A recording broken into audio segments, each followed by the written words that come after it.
So hello, everybody. Welcome to our Cyber Recovery Vault webinar and wine tasting. Thank you so much for joining us. We love doing these webinars and we love sharing these experiences with you. So thank you for being here. My name is Dorota Ulkowska. I am the sales manager for Shing Digital. And with me are quite a few individuals. I won't be introducing absolutely everybody because it will take too long. However, the main individuals who will be speaking to us, and Thomas, I'm going to butcher your last name. So I should have practiced this ahead of time. Thomas Koperger? Yeah, that sounds pretty right. Pretty right? Okay. So Thomas you will be shocked as to what he'll be speaking to us about. He will be speaking to us about the wines. And also we have Safa Alak, as well as Ralph Goodwin and Jay Abbs, who will be speaking to us about the Cyber Recovery Vault, and I will be doing an individual introduction to each one of them as it's their time to chat. With regards to Shing Digital, I think everybody knows who we are as we have been emailing you and we've been in contact with you. But just a very brief overview, we're an IT services organization based out of Alberta. Our focus is very heavily put on cybersecurity, data protection, cloud migration. Of course, we cover all forms of project work with regards to IT and ongoing support. Our passion has really been quite heavily put into cybersecurity over the last couple of years. The instances with regards to breaches have been growing substantially from year to year. It's actually quite shocking when we do our cyber security presentations, how much we scare people actually unintentionally. But I don't think that the majority of the public is quite aware how risky that this has become and how much it's also going to grow that risk in 2022. So whatever we can do in order to protect our data, to be able to protect ourselves from being hacked in the first place, but if we are hacked, how to recover that data, it's very important for every organization to take a look at that, whether you're small or large. Believe it or not, hackers focus on the small businesses even more than on the big ones. But we just don't hear that in the news as much because I suppose it's not as newsworthy. So we wanted to bring to you information with regards to this Cyber Recovery Vault, which is a fantastic process and piece of technology which will help a lot of organizations over the next few years. But before we get going, I will make sure that Thomas speaks to us about each wine in between the speakers so that we can enjoy the wines as we are learning about cyber recovery. And please, as you have questions, as you have comments, jokes, whatever, please put them in the chat. I think as Kash mentioned, we have set it up so that not everybody can speak at the same time. Otherwise, it would be very busy, especially the more alcohol gets consumed. So we are making sure that you can communicate with us via the chat, and we will answer all the questions. We have a few people looking at the chat to make sure that we cover all of your questions. At the end of the webinar, I'm also going to be speaking to you about our call to action, which is a possibility of winning a Dell portable monitor, a brand new monitor that is foldable and looks really funky. And believe me when I tell you that everybody in our office is asking whether they can have it if nobody wins it. So we will be talking about that as well.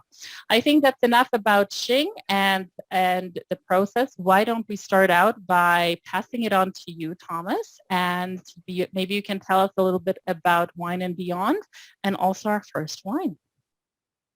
Definitely, sounds good. It's a pleasure being part of this webinar and being able to talk about some delicious wines and of course about the experiences that you can have visiting Wine and Beyond stores. As some of you hopefully may know, we have stores in Edmonton, 4 of them. Down in Calgary we have 3. We just opened up 2 of them.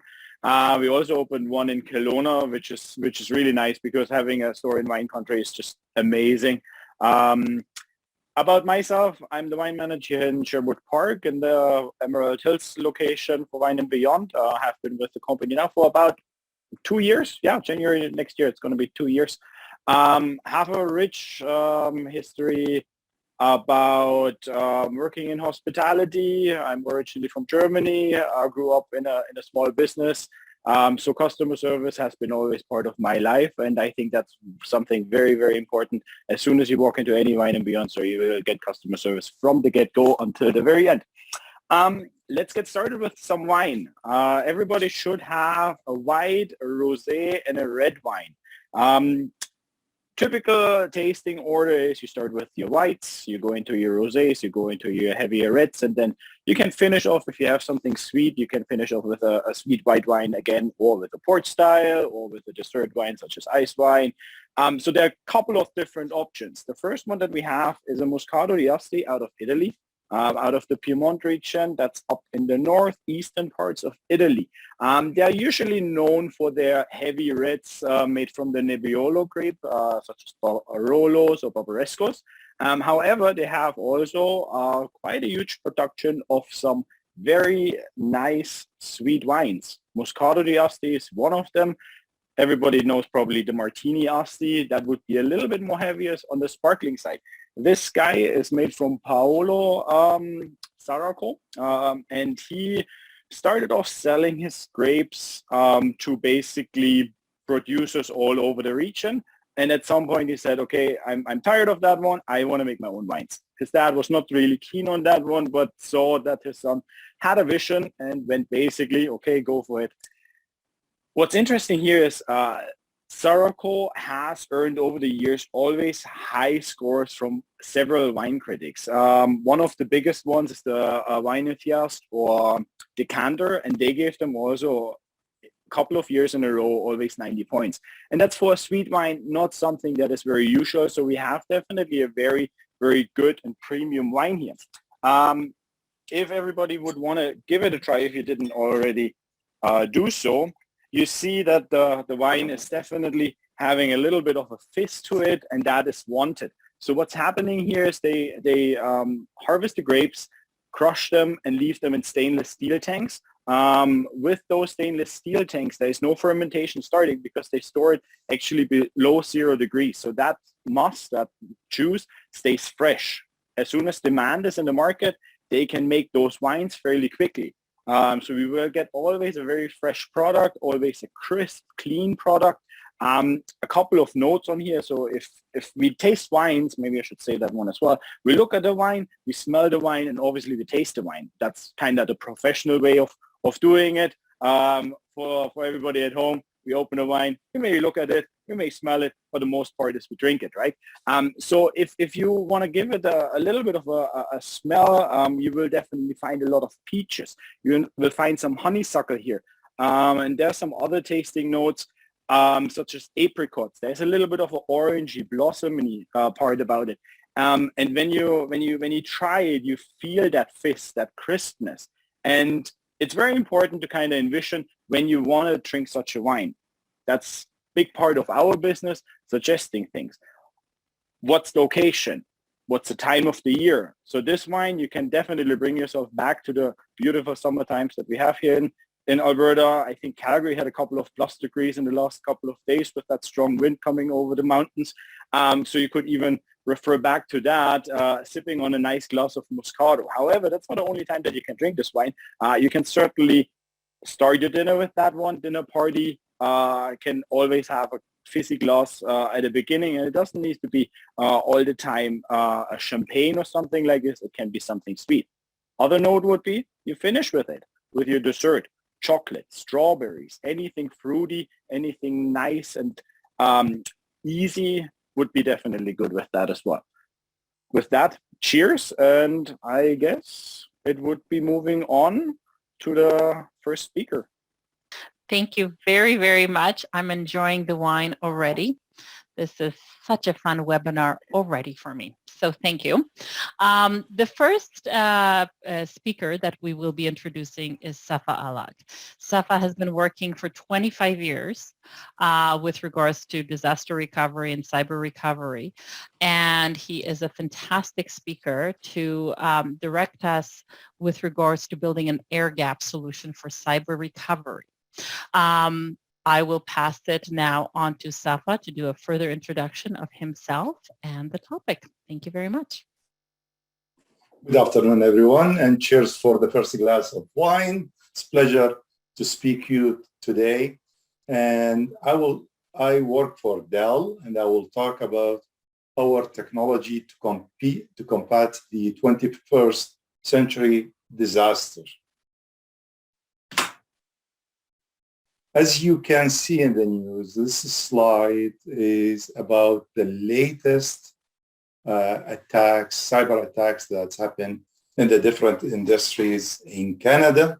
And probably you heard today that the office of the Governor General is also being attacked. So every day you heard in the news that there are new accounts that have been attacked. Probably you heard about TTC that's happened 2 or 3 weeks ago. Until now, they are in the recovery state. They're still recovering the data. And if you look into what's going on daily basis, you see that the cyber attacks are growing globally. And they are increasing in size and sophistication in cost. I will not go through what's in the slide, but this is an example of what's going on. And this is summarize what we see in the market. There is 29.6% risk of being affected by a breach over the next 2 years. That includes all kinds of businesses, small or big. All industries are getting attacked on daily basis. And on a survey that done by the IT magazine, they're on the Canadian market, 67% of the Canadian firms surveyed were hit by ransomware in the last 12 months. So it is something major and happening to everyone in the industry. As I said, the ransomware and bad actors have learned that they have a better chance and they are getting very sophisticated. One important thing they focus on is, in order to get paid or ransom, is destroying the data. And if there is no backup is available for recovery, their chance of getting the ransom is very high. If there is a backup in place, they might not be successful in gaining any ransom. So this is placed the backup under direct attack. Unfortunately, there is a number of vulnerable points because backup always designed for accessibility and not necessary for security. And from these vulnerabilities, the IT and backup admins are main target for compromise through a variety of attack factors. So because their access is trusted and they can be easily and rapidly become the effective change agent to carry out an attack. So the backup administrator are target for attack to destroy the backup. And if you look into the slide, the first thing is the master server. You have a backup, but the backup will be useless if they were able to corrupt the catalog. I mean, the backup, you have a backup data, but if you cannot get into that backup data because the master server being corrupted, that's a huge thing. And that means almost your backup is like useless. Not only the master server, but also if there is a system mounted by the media server, also can be attacked and compromised as well. File system. So the target of backups, where do you put your backup? You put it on a file system or on a tape or on the cloud, also being the target.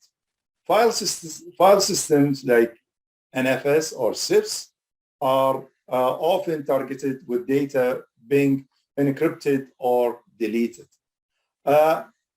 Even if you are using tapes, tapes will become useless, as I mentioned, if the catalog is corrupt.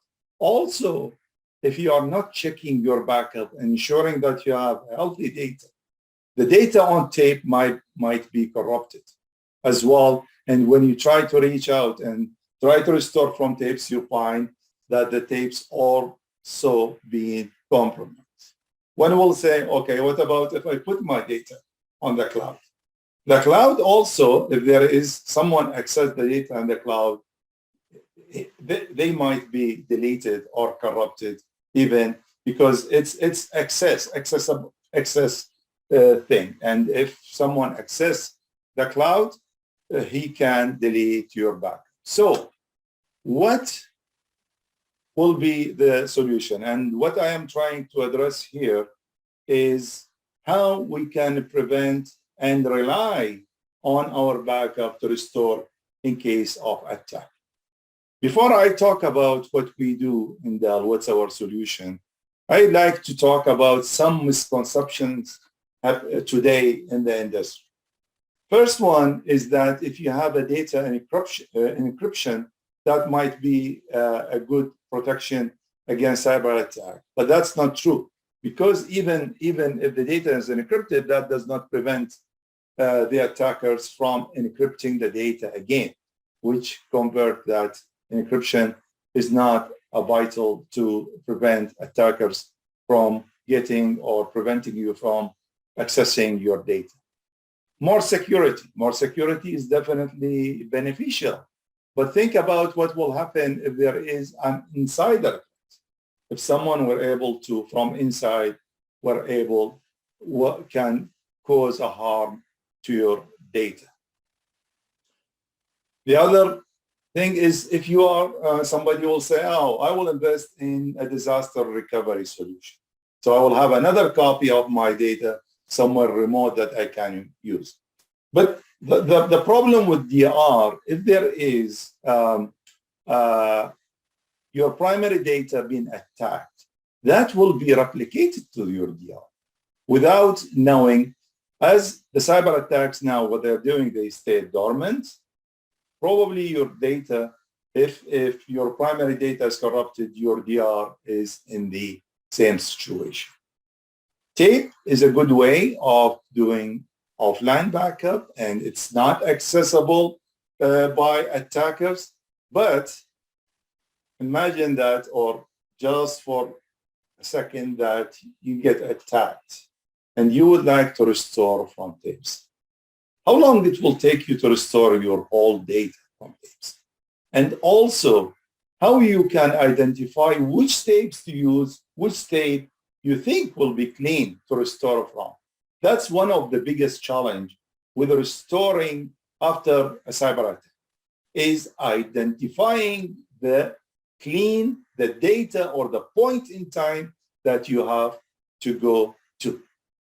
And then the last one is if I'm using immutable copies in the sense that no one can touch that, but even immutable will probably not be enough, because there is an admin override and data, if the admin with that right, the data might be exposed. Also, another challenge with immutable copy, it's immutable for certain time. Someone will change the time on the system for backup and get the data expired before you can start using it. So this is some just introduction on the challenges on protecting against cyber attack. So what we did at Dell, the first thing is we reach out to the expert and leaders in stopping the crime. So reach out to the CIA, the FBI, the RCMP, and try to see what they think about the ways to prevent from cyber attacks. And the first thing is we hear from the best way to prevent against that is to have an air gap solution. So the backup for mission critical data should be stored in a place that's not accessible from the primary data center.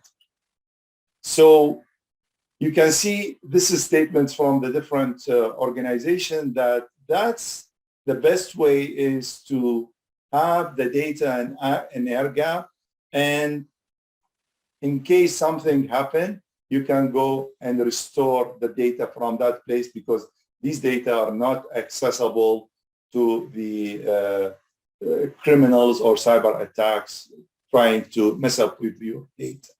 This is not a mandate right now for organizations to keep their data in air gap, but that will happen in future. We expect that to happen sometimes in the future. After we checked with the expert, we looked into one of the framework that's so popular in the market, which is the NIST cybersecurity. And NIST stands for the National Institute of Standards and Technology. And the NIST framework is the framework that most organizations follow to prevent and protect against cyber attacks. Now, if you see in the NIST will focus on different things: identify, protect, detect, and respond, and recover. So you can have an endpoint protection, you prevent cyber attackers from attacking your network or accessing any of the servers in your environment. But recovery is the fifth one, and our solution that we are talking about today is to focus on the recovery. You can do everything to prevent it from happening, but if it will happen, what you will do. So our solution is for the recovery, have many offering of hardware, software, and many services that provide you with the key elements for this protection. The first one is a planning and design.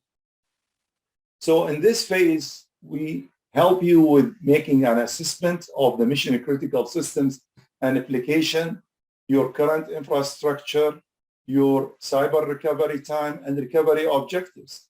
And this is an optional service that helps our customers to walk you through what's required and how to design and define your objectives and data to be protected. The second part of the solution is isolation and the replication. As I mentioned, the air gap, which is the isolated place for your data protection data, is how we plan that. So with the isolation application and replication is based on a core technology from Dell for data protection, which is the data domain.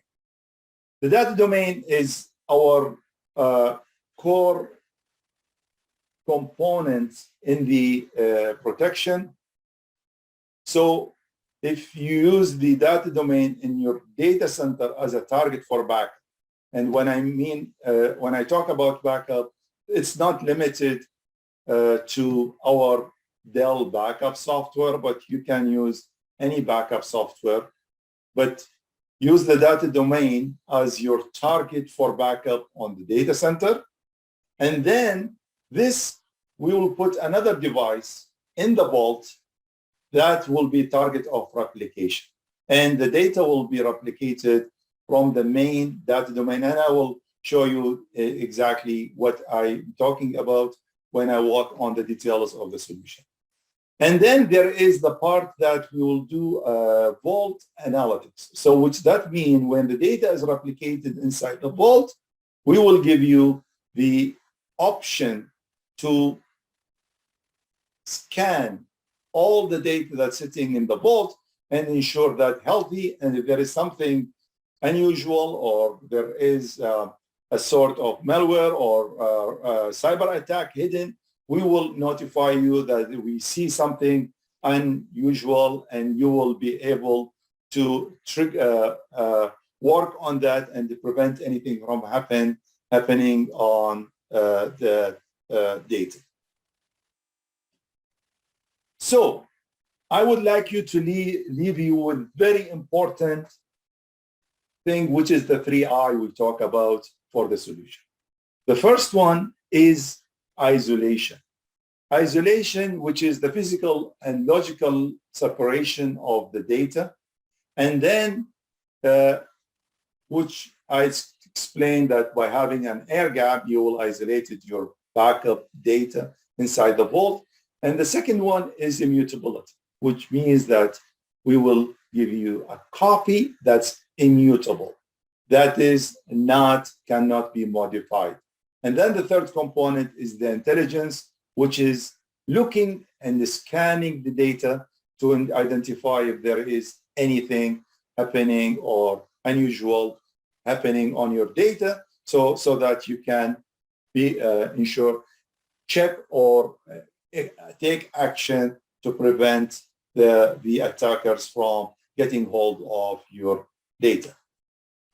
Mention the NIST, but also another framework we look into to ensure that our solution can prevent all sorts of cyber attacks is we look into the MITRE attack impact analysis. That's another framework, and to see that and assist our solution to be almost 100% help you in preventing the attacks. And as you can see in the slide in front of you is that the ransomware attacks is getting so sophisticated. So from just ransomware into a hidden encryption that you are not aware about that you see at the bottom. And to prevent that, our solution will have the 3Is, which is the immutability, the isolation, and intelligence. By having all these components, you get almost 100% prevention from cyber attacks. I will pause here and see if there is any question in the chat. Pete? No questions at this point. Anyone who does have any questions, please feel free to type them in Q&A or chat. I'm monitoring and will answer anything that pops up. I have a couple of questions that popped in through my messaging. What are the most important assets to put into the vault? Like, do you put everything into the vault, or do you select certain data to go through? Good question. And the way we start with the vault is to identify what are the mission critical component that you will put in the vault. You don't have to put everything, but what are the critical pieces that you need if something happened? That's the first part you put in the vault. And by time, if you identify other things, you can add to the vault. So you can start small and by time add other components and replicate other backups to the vault. What's the second question, Dorota? The second question was around whether you could put a cyber recovery vault on the cloud, like through Azure or AWS. So we announced that we have a solution that based on AWS, and you can have a vault in AWS, but not everything is that I'm explaining. Like, for example, the analytics is not available now, but we are working with our partners, Index Engine, to get that in the future. And I will leave this to Ralph to comment on that when he will present. Okay. But yes, it is possible. Currently, you can create a vault in Amazon cloud for the vault. Okay. And just to add a little bit more information for the first question around whether you need to put all your data or not, we do have some base recommendations. So for example, Active Directory, network, router, and switch configurations, there are definitely some best practices and some base recommendations that we provide. And then above and beyond that, it depends on your industry, the applications that your business would need to survive in the worst case scenario is piled on top of that. Yep. And to add to Pete is that, for example, if you are a legal organization and you have the current cases that you have, that you're working on, definitely is those pieces that has to be replicated to the vault, because you want to access, you don't want to stop your business because you don't have access to those records. So definitely that's the first thing you start with, and then add after that. Hope that answered the question. I will move to the next slide, which is looking into the details of the solution. So this diagram shows you what are the main pieces in the solution. The first, so on the left, you see the data center, and then on the right, this is the vault.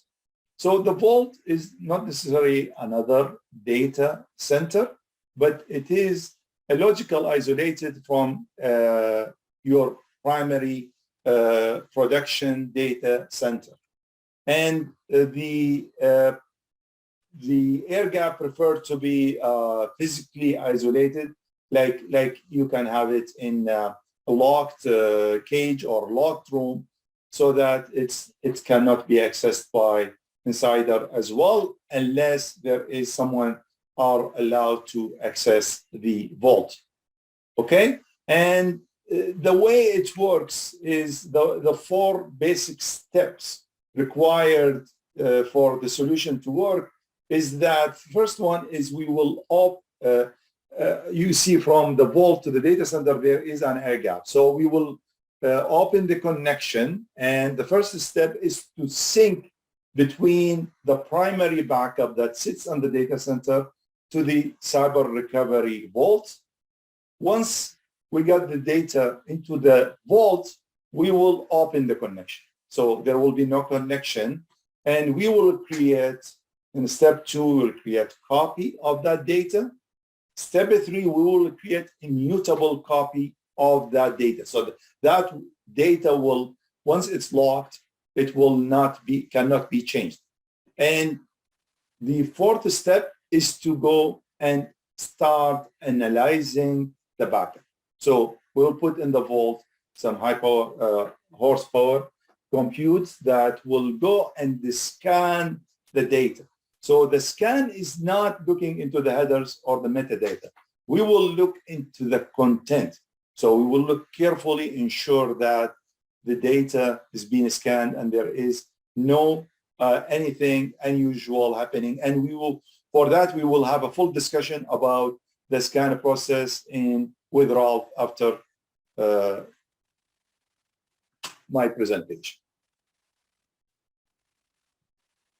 To give you exactly what we will do steps by step is this slide with animation. I'm going to show you exactly the steps for the protection. So on the left, you have your production environment and you have your production backup software that's backing up to a data domain. On the right, I have the vault, and here there is, I have a cyber recovery server. Here in the diagram, I'm showing 4 CyberSense server that does the scanning, and also a small server to manage the operation inside the vault. All the operations that we do is triggered from inside the vault, and there is no control from outside. So when we get the data, it's a pull rather than a push from the data center. And when I do the backup on the primary side, the first step, I start the backing up of data into data domain. And the second step, I will back up the catalog as well to the data domain. Third step is the replication link is enabled, and we'll start the replication of data into the vault. Once the replication is completed, I will open the connection channel. One important feature of the data domain is that replication is done for changes only. So once you replicate your data, all data, the replication after that will be only for the changes, which will take minimum time. Remember that we don't like to keep the link open for a long time. Otherwise, there will give the opportunity for someone to pass and get into the vault. But we will open it for a very short time, and the connectivity between the primary data domain and the vault is only done on the port of data domain. So there is no network connectivity except on the port of the data domain between the primary and secondary data domain. So as I mentioned, we close the replication link and we start by creating copy of the data and then makes the copy immutable. And then we'll start with the scanning. So we will start scanning and ensure all the data is healthy and send analysis result to you. So only the notification will send to you. And for that, we use a piece of hardware firewall. We call it the data diode that allows the communication in one side to get the notification. And we repeat daily. So every day we'll do the backup, replicate, scan, and so on. So we have that, and that's scheduled and managed from the cyber recovery software that sits inside the vault. If the data center gets compromised, we will identify the latest known good copy. So the connection is open. Because we are doing scanning every day, we know the latest known good. And this is very important. Identifying what will be the clean copy of the data is very important in the case of attack by a cyber attack. And then move that data, that copy, to a working area and start the recovery process. So the first thing is we will recover the data domain and your backup server, and then we'll replicate the data, which is the first thing is we'll replicate the catalog and recover the catalog to your backup server. And then we will start recovery of your production servers. So this is how the process of restoring. And to show you the value of the solution, an example of a health organization out in west of Canada get attacked. And this is the timesheet of how long it took them to recover. So you can see the diagram, just give you a time of how long it took them to go back in business and restore their data. The attack was hidden dormant for 17 days. It was moving the data and playing with data. And when they get the ransom message, attack message, it took them that time. They took the whole process, playing with the slide, took them 44 days to get back and restore, because you have to create a task force, you have to identify which one is the healthy copy and then restore. So they were able to restore and they started deploying our solution, and they did an exercise to see how long it will take them in case attacked with our solution. And this slide shows you the time it takes. So because you have the backup sitting in an air gap, and because you know which will be the latest healthy copy, the whole process takes them in that exercise only 4 days to get back in business. Remember, the data sitting in the data domain, and you can restore. And also, because the software we use will give you an indication of what's being corrupted. So 2 things you get from the software: last known good and what's been impacted. That will reduce and shorten the time to recover and get back on business. And this is my last slide. And before we move to the next speaker, is there any question that you would like to answer now? I have no new questions in the chat. Dorota, were you receiving others? None from me. I might have a few after we're done this presentation, but or at the end. So go ahead, continue. Thank you. Yeah, actually, if you don't mind, I've got a question, Mustafa. So we're talking about using the data domains in terms of that air gap. Is there any special licensing you need from the data domains? We've got some folks that are attending that have data domains in their environment today.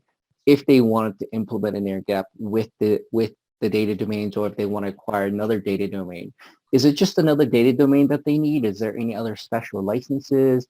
How would you go about building the cyber recovery vault? Yeah, so if you want to create an air gap, there is no extra licenses required. It's only what's the like the normal licensing that comes with that domain that will be enough to create the cyber recovery vault and that domain inside the vault.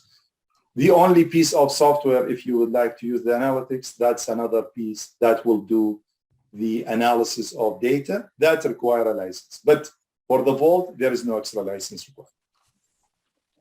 Thank you. Thanks. With that, I will pass it to the second speaker. Lovely. Thank you very much. I would actually ask Thomas to join us now, and we did receive quite a few comments about the wine we were tasting, and a lot of people are loving it. So good choice, Thomas. Thank you very much.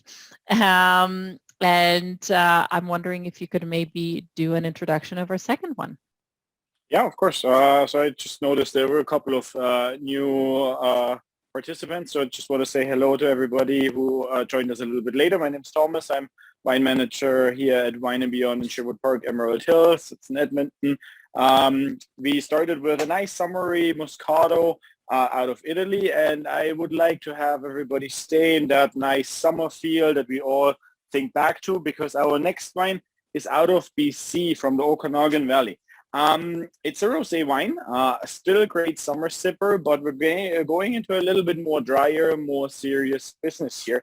This rosé is made by the Foxtrot Winery. So Foxtrot Winery is, I'm just going to hold a Chardonnay up from them, because some of you may recognize the label and the winery name from that Chardonnay a little bit better. They have specialized themselves on Pinot Noir grape growing, and then added on Chardonnay over the years. So back in 1990, Donald Morneau bought some land down in the Armada Bench, where the winery sits now, and they started basically planting Pinot Noir. That was his favorite grape variety. So they got clones from Dijon, from the Burgundy region in France, to be specific, clone 115, and they started planting that. First, they sold their wine, their grapes, to the Kettle Valley Winery, Naramata Bench, and then they produced basically the wines for them. After that, they started 2004 with a trial to make their own wines. Went to Lake Breeze Winery, and a couple of bottles were made. They are actually still in the cellar with Foxtrot Winery currently, and they show really great aging potential. So that trial basically led them to make their own wines. And nowadays, Foxtrot is very well known for their Pinot Noirs, again, for their Chardonnays. And 2018-19, they added on a rosé. It's called a Foxley rosé. It's Pinot Gris based. So technically speaking, this is an orange wine, because a Pinot Gris normally makes white wine, as everybody may know. However, if you leave the wine on the skins for a little bit longer, the wines can turn definitely pink. This has a little bit of Zweigelt added on. Zweigelt is an Austrian grape variety, and that gives it just a little bit more body to it. So going back to the tasting, if you fill up your glass a little bit again, you see that this wine has a really nice orange salmon hue, really clear and crisp. On the nose, it shows interesting notes of orange petal, a little bit of vanilla bean, strawberry, cherry. I find it has almost a little bit of a herby, dusty smell to it, and that is partially due to the fact where the grapes are grown, southern Okanagan Valley, and also the neighboring valley. where you have lots of sage bushes around, you have a little bit more drier conditions, and that definitely influences your final result. If you taste the wine, certainly that cherry, strawberries is coming over. It's really nice and dry. It's a beautiful summer wine. I would pair that one with light salads with a little bit of strawberry vinaigrette, goat's cheese on it. Certainly chicken, pork, anything with a little bit of a fruity sauce to it. If there's some apple chutney on the pork chops, for example, definitely works well. The 2019 vintage is sold out. Wine & Beyond still has quite a bit. We got a really interesting shipment. We're very happy to have this wine because it's a really good all-rounder. So all of the stores in Calgary and in Edmonton should have this wine. If you do enjoy it, please come and see us. I think it's even on an in-store special right now. So it's a great time to stock up on this beautiful wine. Thank you very much.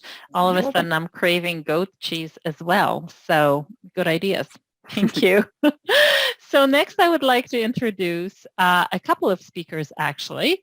We are going to have Jay Abbs and Ralph Goodwin. They will be speaking to us about CyberSense and how it will enable customers to detect, diagnose, and recover from a ransom attack. They will also focus on the post-attack workflow, including the last known good copy report. So over to you, Ralph and Jay. Great, thank you very much, and good afternoon, everybody. Let me share my screen. So as Safa was discussing, the 3 I's, this is the third I, the intelligence, if you will. If I can get into presentation mode here, I will do that. Here we go. My name is Ralph Goodwin. I'm the sales director for Canada, although I'm in Massachusetts, out near the Boston area. And I want to talk to you a little bit about CyberSense, and then I'll have my partner Jay Abbas go into a little bit more detail. Before I talk a little bit about what CyberSense is and what CyberSense does, I like to mention what it does not do and what it is not. And it is not a replacement for your real-time signature-based solution that's out there looking for attacks. There are a lot of those solutions out there. I assume everybody who's attending this webinar has got something like this in place, and obviously it's an important piece to your cyber defense. However, we also know, we saw this in Safa's presentation, with the number of attacks that are happening on a daily basis now, that these solutions are not foolproof. So maybe they're preventing, 90% of those, but let's say a brand new attack comes along because these cyber criminals are getting smarter all the time and constantly trying to figure ways around your defenses. It's like there's a brand new signature that you haven't patched for yet, and therefore it slips by. So we know that's happening. Everyone knows that's happening. Cyber criminals know that's happening. So what we're doing is, instead of watching for the attack, we're providing that last line of defense that no matter how the attack occurs, we're going to detect it by studying the end goal. The end goal is always going to be the data, right? Just like Safa was talking about, doing something to your data. So by studying the data, we're successful in detecting virtually every type of attack. We'll talk a little bit about that. And also, that the important thing is too, that we're not constantly being patched. We do come out with an update about every 3 months or so that we can talk a little bit about, but it's not your constant everyday patching that you're typically used to. And really what we're going to be doing is, as Safa had mentioned, is that we're going to be detecting these attacks by studying the data that goes into the vault. We're going to be diagnosing those attacks by using different forensic reports. So one of the key things is we'll be able to tell you not only what the last good copy of that data is, but also what data has been affected. Because you think about, so often you have a cyber attack, the first thing you have to understand is what's been affected and how can I shut this down. So one of the things that CyberSense is going to be able to tell you is, here's the data that's been affected. We had a customer tell us that they'd been attacked prior to installing our solution. and that they knew that some of the file share was hit. So what they did was they deleted all the file shares, when in fact that perhaps it was just 20%. They didn't know, but with having CyberSense, we're going to be able to diagnose that for you, and then help you speed up the recovery by again telling you when is my last good copy of that data. We have over 100 different, 180 almost analytic that we're going to be applying to all the files inside of your backup. We're going to be doing things like looking at the metadata, you know, the aspects of the file. We're looking at for ransomware's extensions that you know about. We're also going to be looking at things like mass deletions and mass creations. We're going to be looking at something called content or file entropy, which talks about how data changes over the course of time. And we'll talk a little bit, go into a little bit detail on that. We're going to be looking at the full content of the file. So not just when was it last modified and how big the file is and all that, but we're going to be looking at the file header and the actual content of the file to make sure that that data is what it purports to be. And the whole idea is that, you know, as a last line of defense, you know, you put in a great solution that has the air gap and has the ability to make sure that the data isn't overwritten. You want to make sure that that data is actually good. And that's what we're going to do, is make sure that that's good. And if not, point you to the last good copy. So I talked a little bit about our ability to do file entropy. So what we're going to be doing here is, if you look at a file over the course of time, and we start here on the left-hand side, we see we've got a Word document. It's about 28 KBs, and we have an entropy score of 48, which is fairly common. Tuesday comes along, same Word document. However, you can see the file of the size has jumped considerably, right? So it's at 3,605 KBs.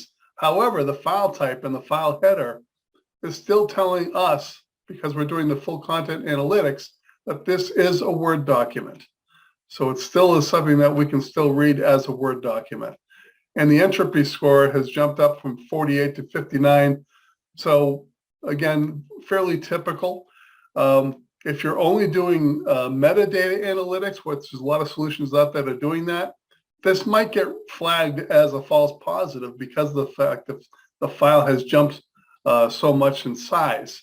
However, we can tell through our full content analytics that this file is fine. However, day 3 comes along, the file extension is turned to .fun, which is not fun for anybody. The file type in the file header has gone from a Word document to undefined, which is a huge red flag for us, because we can no longer type that file. We can no longer identify what that file is. And the entropy score has jumped from 59 to 99, and 99 is typically indicative of a ransomware attack.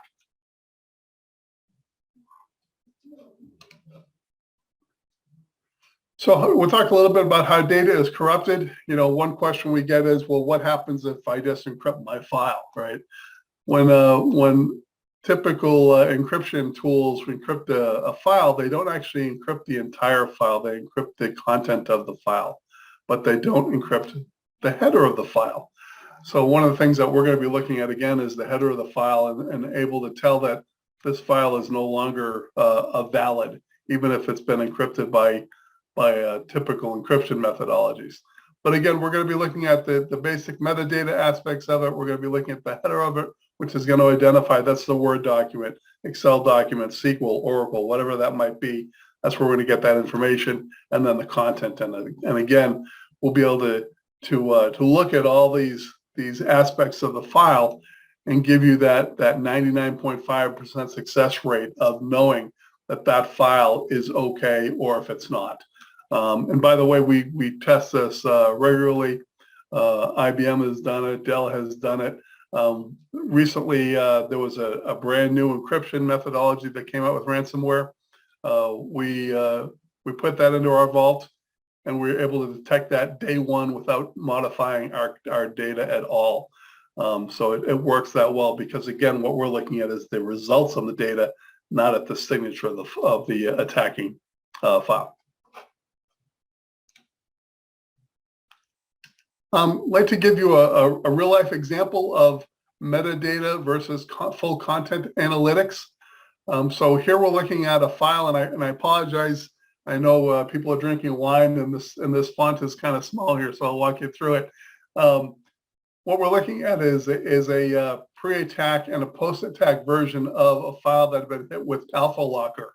And what Alpha Locker does is it changes the content of the file, it corrupts the file without changing the metadata aspects of it. So what we're seeing here on the left is the pre-attack version, and in yellow is what you would see if you're just looking at metadata analytics. So you're seeing the file name is Stack Overflow 2010 MDF before and after the attack. And then also the size of the file is 1.728 gigabytes, both before and after the attack. So again, if you're only using metadata analytics, you're going to say this file is fine, no problem. However, because we're doing full content analytics, we're able to identify that the file type before the attack was a SQL database file, but after the attack, it's unknown.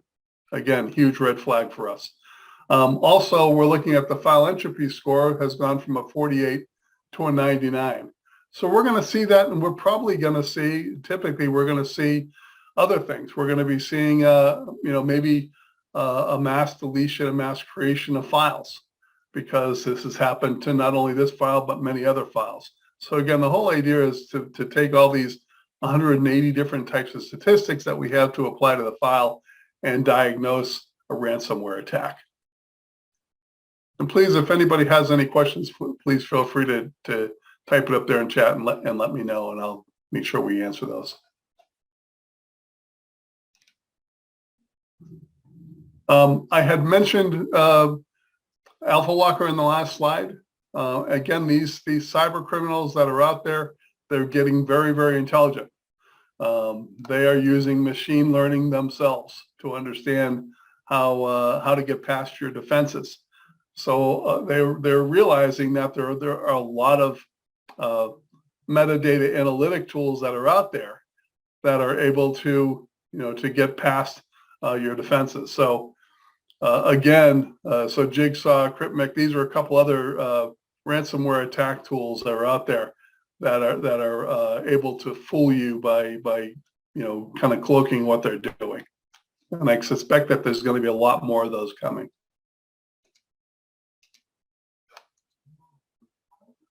I talked a little bit about false negatives when we talked about that file that had been hit with Alpha Locker, or the original file that had jumped incredibly from one day to another in terms of file size.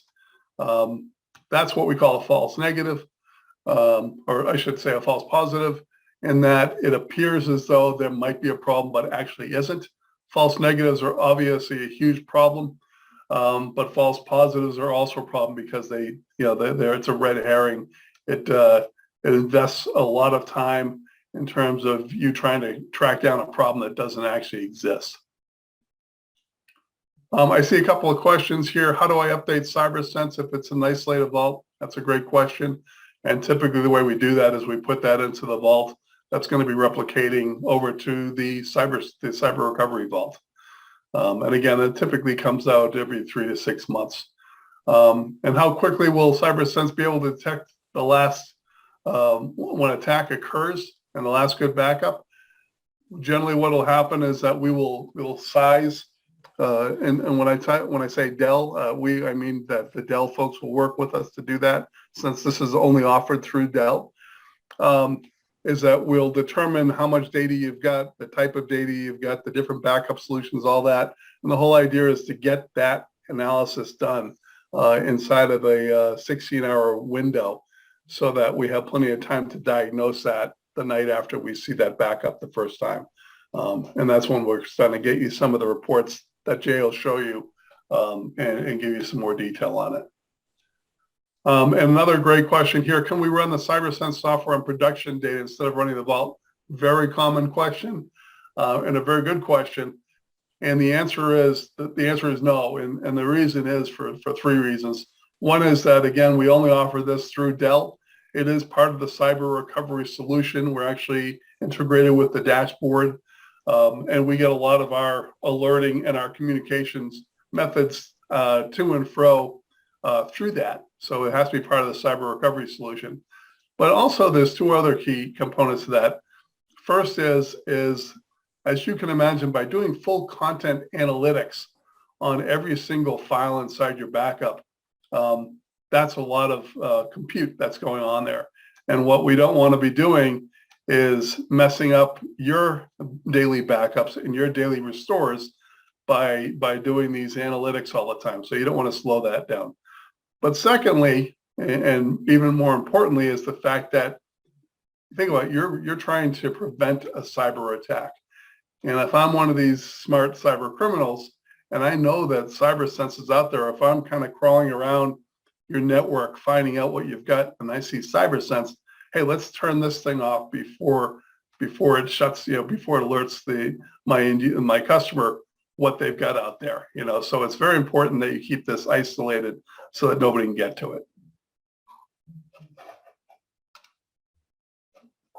And I mentioned that we are fully integrated with cyber recovery.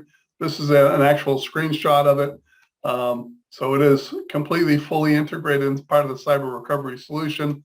All the data is going to be analyzed inside the vault, as I mentioned, and we're going to give you these post-attack diagnosis and recovery reports that Jay's going to talk about here in a moment. So with that, I'm going to introduce my partner, Jay, and he's going to walk you through some of the details on how it all works. Jay? Great. Thanks, Ralph. Hello, everyone. Hope you're enjoying your wines. Here as a presenter, I'm just drinking water. So everything I say is true and not under the influence. So here we're looking at the CyberSense workflow. As both Safa and Ralph have mentioned, what we're going to be looking at is your backups that take place in production. They get written to the data domain in production. Then that will get replicated into the vault, to the data domain into the vault. Once cyber recovery has made a copy of that data and made it immutable, it will present CyberSense with a copy to index and analyze. So what we're looking at and what we're doing is what we call as a comprehensive index, looking for the changes of the content of the data over time. So we're generating those 180 plus statistics that are indicative of a cyber attack. We feed those statistics to the machine learning, and from there, CyberSense will be able to indicate whether that backup set that is just got replicated in the vault is clean or if it's infected. If it's clean, then we just go through the exact same process the next day. Now, if it's infected, a couple of things happen. One, now on a daily basis, we do send an email notification of whether the backup set is clean or infected. But when we send out the email that the backup is infected, we're able to attach a CSV to that email, giving you those 180 plus statistics.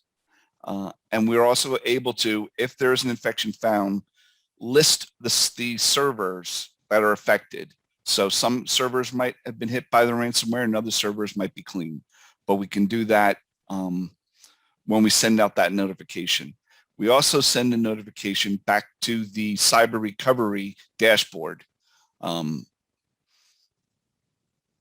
on that dashboard, you're also able to download that same CSV that gets attached to the emails. And then finally, if there is an infection, that's when you would go to these post-attack forensics, the reports that we can generate. And we're going to go over a couple of those in a couple of slides here. Next. So CyberSense does three things. One, it is able to detect if a infection is found in your backup set. It is able to diagnose that attack, and it's able to help you to restore as quickly as possible. So the information that we are able to provide running these reports is who was impacted, what was attacked, where is the source. We can potentially direct you to the ransomware executable. And we're also able to tell you when the attack started, and that's within that last backup cycle. Next. So as I mentioned, when CyberSense is done with its analytics run, it will send out an email and it will notify cyber recovery and it will attach that CSV file. Well, that's what we're looking at here. This would be a CSV file with the 180 plus statistics on a per server basis. So again, I know that the text is very small, but that top line there says backup server. Those are the servers in the environment that have been backed up, and we can tell on a server by server basis whether an attack has occurred on that particular server. And if we do notice that, one of the rows towards the bottom of this CSV would indicate with a number what attack vector the CyberSense has determined that's hit those servers. So basically, if there's a 0, that column is fine. Anything other than a 0, well, then that server has been infected by ransomware. Next. So here we're looking at the CyberSense server, and we're looking at a listing of the corrupt files and the last known good copy. So when CyberSense is doing its analytics and it determines that a certain file is a suspect file, we tag it as suspect and we tag the last copy of that file as previous. So here we're looking at the suspect file next to its previous file. And even just by looking at the file names here, we can see a couple of things going on. We can see that .fun extension has been appended to the file. We see a question mark where the word icon used to be, meaning we can't type that file anymore. So we can even select one of these suspect files and take a little bit further look at what statistics are causing this to be a corrupt file. Next. So here we're looking at the 002.doc.fun. And as you can see here, the file type is unknown and the file entropy score has gone to a 99. So this is very common in ransomware, especially when a file has an entropy score of 99. That indicates that the file has been encrypted. And when we see that we can't type the file, we know that the encryption has gone beyond the content. It's gone to the header. It's corrupted the header. Now CyberSense can't type the file. So again, and Ralph mentioned earlier, this isn't going to happen to just 1 or 2 files. When ransomware hits, it's going to be hundreds or thousands of files, which will also look like to CyberSense as a mass creation of files or a mass deletion of files. So it's all these attributes put together that CyberSense uses to determine that a ransomware attack has occurred. Next. Hey, Jay, real quick. Sure. We've got a couple of questions in the chat that might be a good time to address. The first one is, if you can tell how can you tell that a file has been corrupted if it's not a standard file like a Word or Excel document?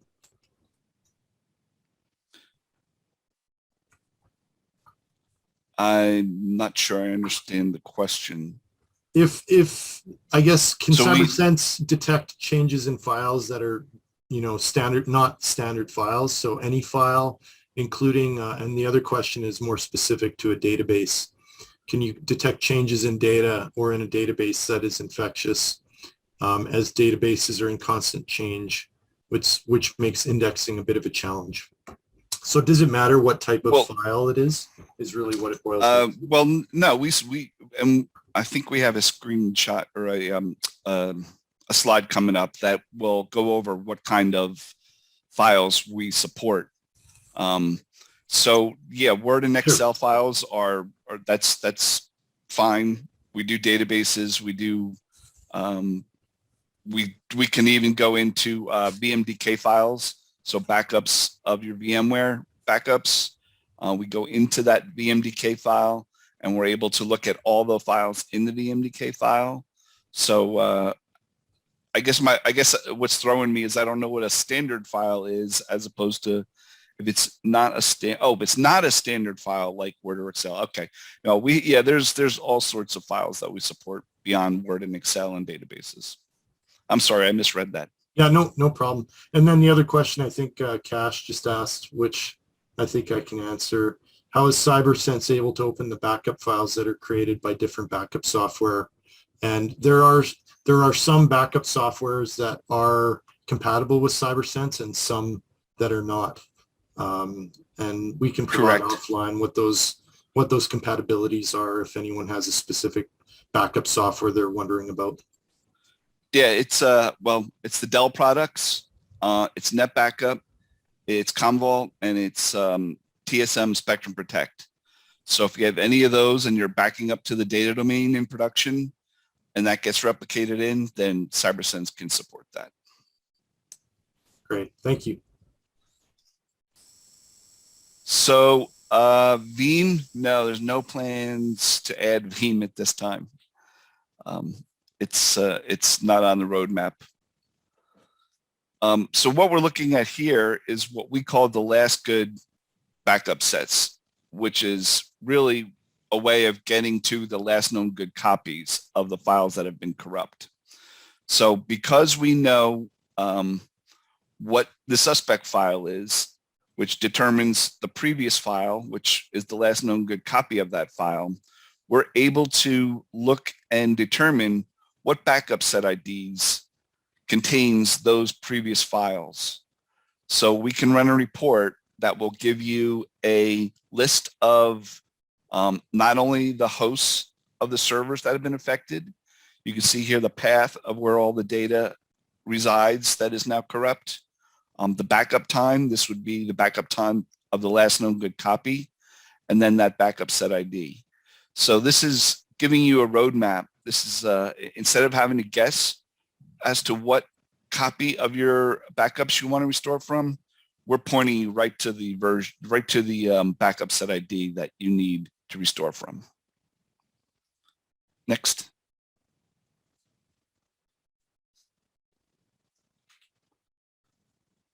So again, CyberSense fully integrated with cyber recovery. Most of the automation gets set up within cyber recovery that runs CyberSense. As a matter of fact, we are working on a dashboard that will reside on this cyber recovery GUI on the user interface, and it will be pretty much all the reports that get generated on CyberSense are going to end up on a dashboard on the cyber recovery side. So it's really trying to make cyber recovery the place to go for all your all the information you would need to not only see if a attack has been detected, but those reports that we generate and the last known good copy and all that information is going to end up on a dashboard on cyber recovery. Again, it's the key to being able to have a 99.5 confidence level in what CyberSense does is that full content analytics. It's going beyond the metadata. It's looking at the header. It's looking at the content of the file and doing it day after day. That's really the crux of how CyberSense is so effective. Also, you know, those post-attack reports and that last known good copy to help minimize downtime. Next. Actually, I think that's it for our presentation. So I thank everybody. Any questions that we can answer?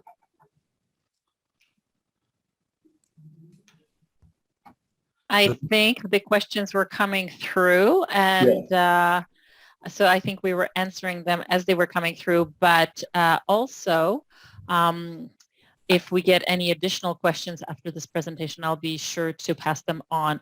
Just for the purposes of time, I would like to maybe pass it on to Thomas, because we do have a third wine to taste. And I know those people who have been patiently maybe waiting for the red. Here we go. So over to you, Thomas. Thank you. Yep. We want to finish up with a nice red wine, and it's not necessarily season required that you have to drink red wine during the winter month. No, all year round, your red wine can definitely serve you well. And just want to bust the myth right at the beginning. You can chill your red wines. There is nothing wrong with that one. Even I do that myself. Sometimes I kick a bottle of red into the fridge, just chill it down a little bit. It's just a matter of how cold you get the wine. Don't get it as cold as a white wine or rosé wine, just a little bit below your room temperature. For the red wine, we have decided on a nice Cabernet Sauvignon out of the US, out of California. So we're going now from the Okanagan Valley all the way down south, halfway between Los Angeles and San Francisco. Paso Robles, a fairly mountainous region, fairly dry. They're very well known for their red wines. Next to Cabernet Sauvignon, they grow Barbera, they grow Syrah. They have some Malbec down there. They have some very interesting blends as well. This one is a Cabernet Sauvignon, and it is a very good entry-level Cabernet Sauvignon. Nothing crazy special. However, it is not that complex in terms of that you have to be a crazy big red wine drinker to enjoy this wine. With lots of Cabernet Sauvignons, as soon as they're going into the $50 ranges, you find lots of tannins going on, and what's for the tannins to get them softened out, you have to age the wine on the one hand, or you have to decant the wine. So this one, it's first of all, it's nice. It's screwed up, so it's easy to open, and for this tasting, that's really a good thing. Secondly, this wine is ready to drink. So you open it, you pour it in your glass, give it a little bit of air to open up a little bit, but then you can enjoy it. It's definitely good dinner wine. So with any kind of red meat, we can classically do our steaks, our T-bones. A nice ribeye is definitely good with this one. You can go a little bit more fancy if you want to go into any gamey meats. If you have some nice deer, if you have some venison, if you got some bison steaks, that would be delicious actually. But Thomas, what about chocolate? What about dark chocolate? With this one, I wouldn't go necessarily No? with a dark chocolate personally, just because it has so much going on already. And I find it a little bit too dry. I'm actually, and I'm admitting here, I'm not a big dark chocolate red wine fan. If I do have dark chocolate, I'll go into port and I'll go into ice wine. Okay. But if you like it, I think it definitely will work. It's just my personal preference. Mm-hmm. I'm also admitting I'm not a big Pinot Grigio fan. I find those wines. I'd rather go for Riesling. Looking into the wine, you can definitely see a really nice, bright red color. It is clear. It has no brown rims to it. So as soon as a red wine gets a little bit brown, it's usually something that a wine has aged. So it changes colors a little bit. This one is really nice and bright. On the nose, we find some nice cherry.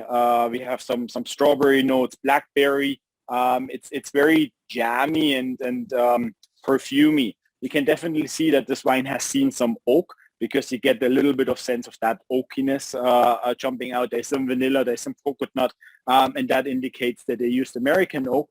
Maybe just on that note, American oak has usually that vanilla coconut aroma and flavor profile coming out, where if you use European oak, you have a little bit more of a subtle oaky, earthy approach. What else? If you taste the wine, definitely those cherry, blackberry flavors are coming over. Really nice fine tannins. They're not overly expressive, overly crazy. Your mouth is not super dry after drinking this wine, which indicates that it is a good all-rounder per se. It is a little bit lighter than if you compare it, for example, with a very popular, the J. Lohr Cabernet Sauvignon, also out of Paso Robles. It's a little bit lighter, a little bit easier to enjoy. And that is also part of our business here at Wine and Beyond. We always try to find new items. We always try to find something new for our customers, for our guests coming into the stores to try out. Because there is nothing more boring than always drinking the same thing. You got to experience. And that's one of the big parts that I would say is our life at Wine and Beyond, trying to find new items for our customers walking into the door. And with that, I would want to thank everybody for taking the time, trying the wines. I hope I pass along some interesting notes about those guys. Again, all of them are available in our store. So if you did like them, please come and see us. If you have questions, most important thing, and what I'm most happy about, you see how excited I am, ask questions. As soon as you get into a Wine and Beyond store, ask questions. There is no stupid question. Very, very important. I have so many customers who are always like, I have a stupid question. No, it's not a stupid question. Ask us, because that's what we're here for. Lovely. Thank you so much for your support, Thomas. Really appreciate it. I can tell you that a lot of people were enjoying the wine based on the comments. I know I did. And Cash just admitted that he has never opened 3 bottles of wine for himself in such a short period of time. So there we go. We broke some records. So thank you again, Perfect. Thomas. Really appreciate it. And on maybe that late to note, work you tomorrow. don't. Yeah, on that note, you don't need to drink all 3 bottles right away. You're right. You can certainly keep open for 3-4 days. Maybe drink the Moscato because it has that fizz to it, right? And that will certainly go away over time. If you need to put your red wine into the fridge, you can squeeze another day out of that one. So certainly not required to drink them all today and then call in with a hangover tomorrow. No worries. Thank you. You're welcome. For all the attendees, I just wanted to remind you that we do have a call to action, and that is we are giving away a really, really funky monitor. And monitors are not the easiest to come by these days. And this one is a foldable Dell portable monitor. And the way you can get your name into the draw, as a Chad from Alberta College of Paramedics knows, because he was our last winner from our last webinar, is if you have more questions about the Cyber Recovery Vault or cyber recovery overall, please set up a meeting with myself. There is no commitment with regards to any form of business or sale, anything like that. We just want to exchange information and be there to support you from that perspective. And once we meet, your name goes into the draw. And now, considering the holidays and the fact that probably we won't be able to do too many meetings, the draw will be in January. But please reach out to myself. You have my email. And the second point is that this was recorded, and therefore we will be sharing the recording with all of you. Some of you had to leave a little bit earlier. There were also other attendees that just simply couldn't make it. So we'll be sending the recording to those individuals as well. I wanted to thank Safa, Jay, Ralph for a fantastic presentation. Thank you very much. Really appreciate the support. And if there are any outstanding questions, you have my email. You know how to get a hold of both Cash and myself. And we really appreciate everybody attending today.